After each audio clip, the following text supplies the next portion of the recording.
श्रीमद् भागवत गीता का सार, जीवन का संपूर्ण दर्शन। श्रीमद् भागवत गीता केवल एक धार्मिक ग्रंथ नहीं, बल्कि जीवन की प्रयोगशाला है। महाभारत के कुरुक्षेत्र के युद्ध के बीच जब अर्जुन अपने कर्तव्यों और मोह के द्वंद्व में फंसकर धनुष डाल देते हैं, तब भगवान श्री कृष्ण द्वारा दिया गया उपदेश श्रीमद् भागवत गीता कहलाता है। ये 700 श्लोकों का संग्रह न केवल युद्ध के मैदान के लिए, बल्कि जीवन के हर संघर्ष, हर दुविधा और हर प्रश्न का उत्तर है। गीता का सार समझने के लिए हमें इसके मुख्य स्तंभों को गहराई से समझना होगा। 1. आत्मा की अमरता, भय से मुक्ति। गीता का प्रारंभ ही इस सत्य से होता है कि मृत्यु केवल शरीर की होती है, आत्मा की नहीं। भगवान श्री कृष्ण अर्जुन को समझाते हैं, नैनम छिंदन्ति शस्त्राणि नैनम दहति पावकः। आत्मा को न शस्त्र काट सकते हैं, न आग जला सकती है। यह ज्ञान मनुष्य के सबसे बड़े डर, मृत्यु के भय को समाप्त कर देता है। जब व्यक्ति ये समझ लेता है कि वह शरीर नहीं बल्कि एक शाश्वत आत्मा है, तब उसके जीवन से व्यर्थ की चिंताएं समाप्त होने लगती हैं। यह बोध हमें हमारे अहंकार से मुक्त करता है और जीवन की क्षणभंगुरता का एहसास कराता है। 2. निष्काम कर्मयोग, कार्य और फल का रहस्य। गीता का सबसे महत्वपूर्ण और व्यावहारिक संदेश निष्काम कर्मयोग है। श्री कृष्ण कहते हैं, कर्मण्येवाधिकारस्ते मा फलेषु कदाचन। इसका अर्थ यह है कि मनुष्य का अधिकार केवल कर्म करने में है, उसके फल पर नहीं। हम अक्सर दुखी इसलिए होते हैं क्योंकि हम परिणाम, रिजल्ट पर केंद्रित होते हैं। यदि हम अपना पूरा ध्यान प्रक्रिया, प्रोसेस और कर्तव्य, ड्यूटी पर लगाएं, तो सफलता की संभावना बढ़ जाती है और असफलता का दुख कम हो जाता है। निष्कर्ष, कार्य करना बंद नहीं करना है, बल्कि फल की आसक्ति, अटैचमेंट को त्याग कर कार्य करना है।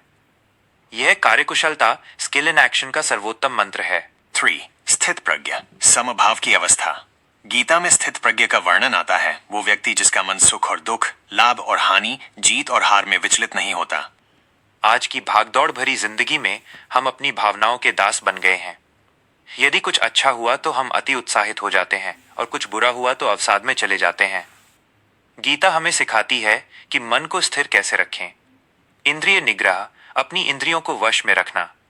समत्व, हर परिस्थिति में एक समान भाव बनाए रखना। यह मानसिक संतुलन ही आज के समय की सबसे बड़ी आवश्यकता है। 4. भक्ति योग, समर्पण का मार्ग। गीता केवल ज्ञान या कर्म की बात नहीं करती, वो भक्ति का मार्ग भी दिखाती है। श्री कृष्ण कहते हैं कि जो भक्त मुझे अपना सर्वस्व समर्पित कर देता है, मैं उसके योगक्षेम, कल्याण का वहन करता हूं। भक्ति का अर्थ अंधविश्वास नहीं है, बल्कि अहंकार का त्याग है। जब मनुष्य यह मान लेता है कि सब कुछ ईश्वर की इच्छा से हो रहा है, तो वो मैं और मेरा के भारी बोझ से मुक्त हो जाता है। यह समर्पण मनुष्य को कठिन से कठिन परिस्थितियों में भी शांत और सकारात्मक रहने की शक्ति देता है। 5. प्रकृति के 3 गुण, सत्व, रजस और तमस।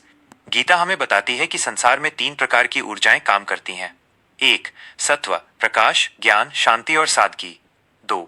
रजस, राजस, क्रियाशीलता, इच्छा, जुनून और बेचैनी। 3. तमस, तामस, अंधकार, अज्ञान, आलस्य और प्रमाद। गीता हमें सत्व गुण की ओर बढ़ने के लिए प्रेरित करती है। हमारा भोजन, हमारा संग और हमारे विचार इन 3 गुणों से प्रभावित होते हैं। अपने व्यवहार को सात्विक बनाकर हम जीवन की गुणवत्ता को सुधार सकते हैं। 6. स्वधर्म, अपनी भूमिका को पहचानना।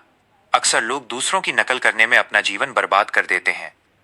गीता में भगवान कृष्ण ने स्वधर्म पर जोर दिया है। अर्जुन का धर्म एक योद्धा, क्षत्रिय का था।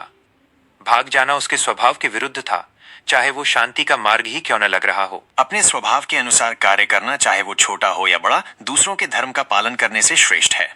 श्रेयान स्वधर्मो विगुणः परधर्मात् स्वनुष्ठितात्। स्वयं के धर्म का पालन त्रुटिपूर्ण होने पर भी पराये धर्म के पालन से बेहतर है। आधुनिक युग में गीता की प्रासंगिकता। आज का युग तनाव, स्ट्रेस, अवसाद, डिप्रेशन और निर्णय लेने की दुविधा का युग है। गीता इन समस्याओं का समाधान कैसे देती है? तनाव प्रबंधन, जब हम परिणाम के प्रति आसक्त नहीं होते तो तनाव स्वयं कम हो जाता है। निर्णय क्षमता, जब हम अपनी भावनाओं से हटकर धर्म, कर्तव्य के आधार पर निर्णय लेते हैं तो हमारे निर्णय स्पष्ट और सटीक होते हैं।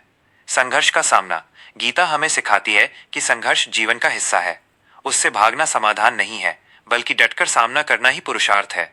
मानसिक स्वास्थ्य, मन को वश में करने की तकनीकें, ध्यान और योग गीता के माध्यम से हमें मानसिक शांति प्रदान करती हैं। अंतिम संदेश, शरणागति, गीता के अंतिम अध्याय में भगवान श्री कृष्ण कहते हैं कि सभी धर्मों, कर्तव्यों को छोड़कर केवल मेरी शरण में आओ। इसका निहितार्थ यह है कि अंततः सब कुछ ईश्वर के अधीन है। जब मनुष्य अपनी सीमाओं को समझ लेता है और परम सत्य के प्रति समर्पित हो जाता है, तब उसे मोक्ष मुक्ति प्राप्त होती है। मोक्ष का अर्थ मृत्यु के बाद का जीवन नहीं, बल्कि जीते जी दुखों, मोह, लोभ और अहंकार से मुक्ति है। निष्कर्ष, श्रीमद्भागवत गीता का सार युद्ध नहीं, बल्कि युद्ध के बीच शांति है। यह हमें सिखाती है कि बाहर की दुनिया कितनी भी अशांत क्यों ना हो, यदि आप भीतर से शांत हैं तो आप विजेता हैं। ये ग्रंथ हमें एक बेहतर इंसान, एक बेहतर कार्यकर्ता और एक आत्मज्ञानी व्यक्ति बनने का मार्ग दिखाता है। गीता कहती है, उठो, जागो और अपना कर्तव्य पूरा करो, बिना किसी भय के और बिना किसी परिणाम की चिंता किए। यही जीवन की पूर्णता है।